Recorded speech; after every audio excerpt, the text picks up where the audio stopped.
नमस्कार, आपका फिर से स्वागत है मेरे YouTube चैनल में। तो वीडियो देखने से पहले आप सब्सक्राइब करना न भूलें और बेल आइकन को भी ज़रूर दबाएं। तो आज हम कक्षा 8 का पाठ 2 सूक्ष्म जीव मित्र एवं शत्रु इसके पाठ्य पुस्तक के प्रश्नोत्तर करेंगे। तो चलिए शुरू करते हैं।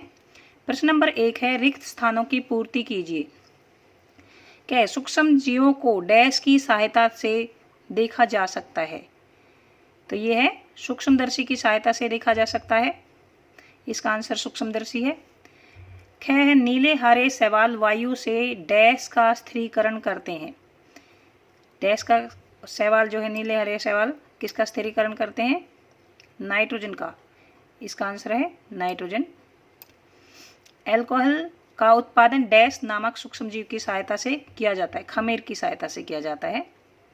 हैजा डैश के द्वारा होता है, जीवाणु के द्वारा होता है। अगर आपने पहले मेरा वीडियो अच्छे से देखा होगा तो इसके आंसर बहुत इजीली आप लिख सकते हैं। तो इसके आंसर है। क का आंसर सूक्ष्मदर्शी, ख का नाइट्रोजन, ग का खमीर और घ का जीवाणु। चलिए आगे चलते हैं प्रश्न नंबर 2 पर।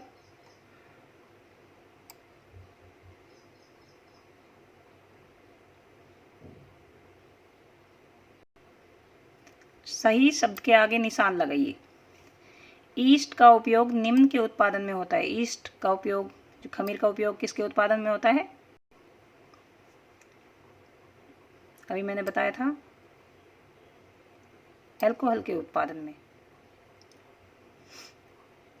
निम्न में से कौन सा प्रतिजैविक है? ये ख में बताइए। सोडियम बाइकार्बोनेट, स्ट्रेप्टोमाइसिन, एल्कोहल और ईस्ट में स्ट्रेप्टोमाइसिन आएगा। मलेरिया परजीवी का वाहक है। मलेरिया परजीवी कौन से परजीवी से होता है? ये मादा एनफ्लूएंज मच्छर, कॉकरोच, घरेलू मक्खी या तितली। इसमें आएगा मादा एनफ्लूएंज मच्छर। उसके बाद आते हैं हम घ पर। संचरणीय रोगों का सबसे मुख्य कारक क्या है? संचरणीय रोग जो होते हैं वो एक रोगी से दूसरे रोगी में बड़ी जल्दी से फैलते हैं। दूसरे सामान्य व्यक्ति में, एक रोगी से दूसरे स्वस्थ व्यक्ति में बड़ी जल्दी फैलते हैं। तो उसको ज़्यादातर सबसे मुख्य कारक क्या है? इनमें से देखिए, चींटी, घरेलू मक्खी, ड्रैगन मक्खी और मकड़ी। इनमें से आएगा घरेलू मक्खी। उसके बाद है ब्रेड और इडली फूल जाती है। इसका क्या कारण है? उष्णता, पसीना, ईस्ट कोशिकाओं की वृद्धि या मांडने के कारण। यह आएगा ईस्ट कोशिकाओं की वृद्धि। इसका आंसर आएगा। इसके बाद है चीनी को अल्कोहल में परिवर्तित करने का प्रक्रम बताइए। चीनी जो है उससे अल्कोहल बनाया जाता है, तो उसको जो प्रक्रम है, प्रोसेस है, उसका क्या नाम है? तो इसका ये आएगा नाइट्रोजन स्थिरीकरण, मोल्डिंग और किण्वन संक्रमण में से क्या आएगा? किण्वन। अगर आपने वीडियो अच्छे से देखे होंगे तो इसका आंसर आप बिना देखे ही बता सकते हैं। तो ये सारे आंसर दे रखे हैं इकट्ठे एक साथ। ये देखिए, एल्कोहल, स्ट्रेप्टोमाइसिन, मादा एनफ्लूएंज, घरेलू मक्खी, ईस्ट कोशिकाओं की वृद्धि और किण्वन। ये सब आंसर आप लिख सकते हैं। अब आते हैं प्रश्न नंबर 3 पर।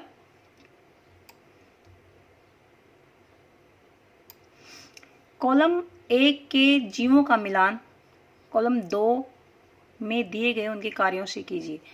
कि जो कॉलम 1 में है, जैसे जीवाणु, राइजोबियम, लैक्टोबैसिलस, यीस्ट और एक प्रोटोजोआ और एक विषाणु, इनका कॉलम 2 से मिलान करना है कि इनके क्या क्या कार्य हैं। तो सबसे पहले आप वो करेंगे जो इजीली आपको पता है। तो सबसे पहले जैसे जीवाणु है, वो क्या करता है? राइजोबियम क्या करता है? लैक्टोबैसिलस क्या करता है? ईस्ट क्या करता है? एक विषाणु क्या करता है? या एक प्रोटोजोआ क्या करता है? इसमें मिलान करने का सबसे अच्छा तरीका होता है, जो आपको पता होता है सबसे पहले वो लिखिए। तो आपने देखा है जीवाणु का क्या कार्य होता है? प्रतिजैविक उत्पादित करना, मीन्स दवाइयाँ बनाना। राइजोबियम किसके क्या कार्य राइजोबियम का? नाइट्रोजन स्थिरीकरण, बहुत बार पढ़ा है। लैक्टोबैसिलस, दही का जमना। ईस्ट जो होता है वो ब्रेड वगैरह बनाने काम आता है। जो प्रोटोजोआ है वो मलेरिया का कारक होता है। और एड्स जो है वो एक विषाणु के कारण होता है। तो ये सब मिलान है। इसके आंसर आप या तो ऐसे मिलान भी कर सकते हो या जो उत्तर दे रखे हैं ऐसे भी आप लिख सकते हो। ये इसके आंसर है।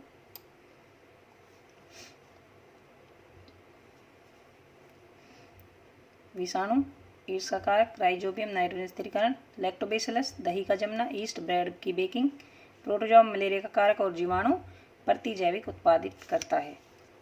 आगे देखेंगे। क्वेश्चन नंबर 4 पर आते हैं। यह है क्वेश्चन नंबर 4। क्या सूक्ष्मजीव बिना यंत्र की सहायता से देखे जा सकते हैं? यदि नहीं तो वे कैसे देखे जा सकते हैं?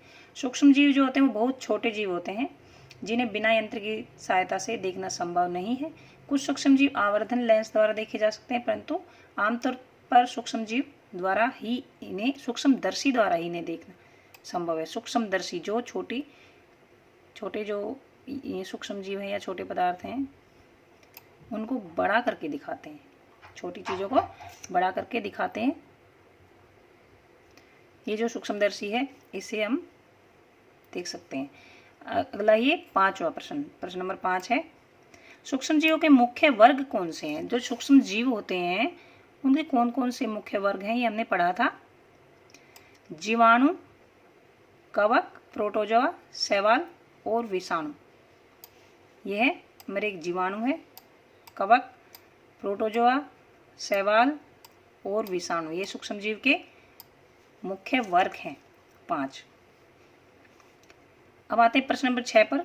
वायुमंडलीय नाइट्रोजन का मिट्टी में स्थिरीकरण करने वाले सूक्ष्मजीवों के नाम लिखिए। वायुमंडलीय जो नाइट्रोजन है उसका मिट्टी में स्थिरीकरण कौन से सूक्ष्मजीव करते हैं? ये हम मिलान में भी पढ़ चुके हैं। राइजोबियम जीवाणु एक तो, और एक नीले हरे शैवाल, ये जो है वायुमंडल में नाइट्रोजन का स्थिरीकरण करते हैं। अब आते हैं प्रश्न नंबर 7 पर।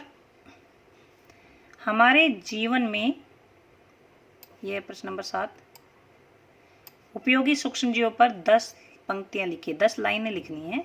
जो उपयोगी है हमारे लिए सूक्ष्मजीव उन पे 10 लाइनें लिखनी है कि किस तरह से वो उपयोगी हैं। उत्तर जो है सूक्ष्मजीव जीवाणु, कवक,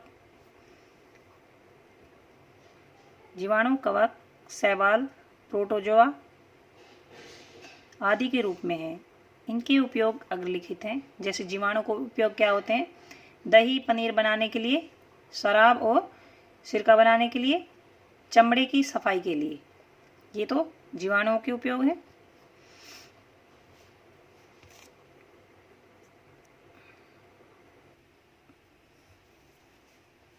चमड़े की सफाई के लिए। अब है कवक का उपयोग।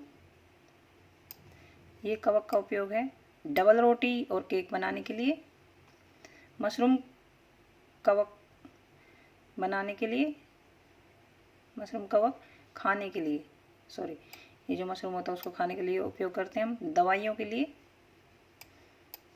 कवक का उपयोग होता है। अब यह है शैवाल का उपयोग। डायटम की कोशिका भित्ति सिलिका का प्राकृतिक रूप है। कई शैवाल समुद्री भोजन के रूप में उपयोग किए जाते हैं। अब है प्रोटोजोआ का उपयोग। खाद्य श्रृंखला में प्रोटोजोआ का कार्य होता है और उत्तक प्रवर्धन के लिए। इसके बाद है प्रश्न नंबर 8। जो सूक्ष्मजीव हैं अभी उसके हमें लाभ बताए थे कि उनको क्या उपयोग है। अब जो सूक्ष्मजीव हैं उनकी हानियों के बारे में बताएंगे। सूक्ष्मजीव हमारे लिए मित्र भी हैं और शत्रु भी हैं। तो ये शत्रुता का जो रूप है वो उसके बारे में बताएंगे। तो सूक्ष्मजीवों से होने वाली हानियाँ क्या हैं? पौधों और जानवरों में बीमारी का कारण बनते हैं। ये खाद्य पदार्थ के संदूषण का कारण बनते हैं। जो खाने का सामान है जो वो खराब हो जाता है। कपड़े चमड़े आदि भ्रष्ट हो जाते हैं, खराब हो जाते हैं। सूक्ष्मजीव खाद्य पदार्थ को निम्न तरीकों से संदूषित करते हैं, जैसे अणुओं को अपघटित करके दुर्गंध वाली यौगिक बना देते हैं ये। विषैले पदार्थ उत्पन्न करते हैं और खाद्य विषाक्तता जो फूड पॉइजनिंग होती है वो भी सूक्ष्म जीवों से ही होती है। तो ये प्रश्न नंबर 8 है। इसके बाद आते हैं हम प्रश्न नंबर 9 पर। प्रतिजैविक क्या है? प्रतिजैविक क्या होती हैं? जो दवाइयाँ होती हैं प्रतिजैविक हैं वो, और इनको दवाइयों को लेते समय हमें किस चीज़ की सावधानी रखनी चाहिए, कौन कौन सी सावधानी रखनी चाहिए, ये पढ़ते हैं। जो प्रतिजैविक हैं एक ऐसी औषधि है जो रक्त के अंदर शरीर की कोशिकाओं को बिना हानि पहुंचाए जीवाणुओं को मारती है। ये क्या करती है? जो दवाइयाँ हम लेते हैं वो हमारे जो शरीर की कोशिकाएं उनको कोई हानि नहीं पहुंचाती, बल्कि जो जीवाणु हमारे अंदर जो सूक्ष्म जीव उत्पन्न हो जाते हैं जो हमें हानि पहुंचाते हैं उनको मारती हैं। ये प्रतिजैविक औषधियाँ जीवाणु, कवकों और सूक्ष्म जीवों से प्राप्त होती हैं। उदाहरण के लिए जैसे पेनिन है, टेट्रासाइक्लिन है, स्ट्रेप्टोमाइसिन, ये सब प्रतिजैविक हैं।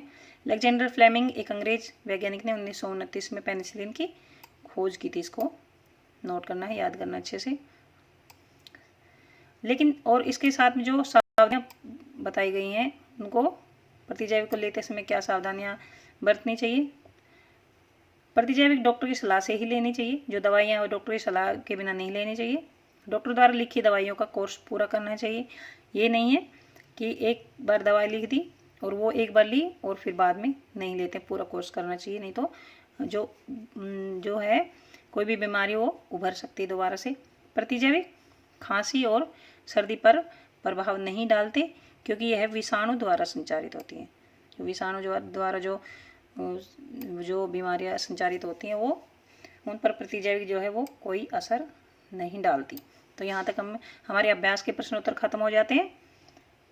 सबको कॉपी में लिखने और इनको याद करना है और चैनल को सब्सक्राइब करना ना भूलें।